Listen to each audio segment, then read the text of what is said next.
Usa ka ilado negosyante sa Cagayan de Oro City ang namatay human gibanhigan sa wala mailing suspitsado.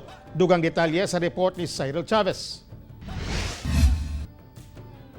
Gideklara ng patay sa otoridad ang biktima nga si Carlos Lam, usa ka negosyante human kini na bulit sa Samad Pinusilan human giambush sa wala pa mailhing sospek.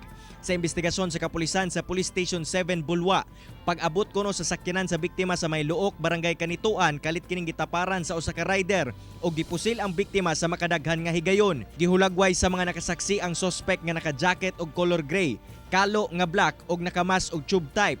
Galayon usab kini nga misibat sakay sa iyang motorsiklo.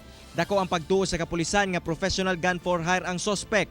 Aduna na sab matud pa person of interest ang kapulisan apan dili pa matumbok ang motibo sa pagpatay. Samtang ang duha ka kauban sa biktima ang anaa karon sa maayong kahimtang. Ang atong Cagayan de Oro City Police Office sa pagkakaroon ng kamot nga matagaaga hostisya o mahatagag sulbad solusyon ang maong insidente. Ginabuyan karon sa kapulisan ang posibleng mga CCTV footages nga makuha sa lugar kung asa nahitabo ang insidente. Ang biktima iladong negosyante sa Cagayan de Oro City nga nag-iya og restaurants. Hustisya ang singgit karon sa nabiyaan niining mahal sa kinabuhi. Ako si Cyril Chavez para sa One Mindanao.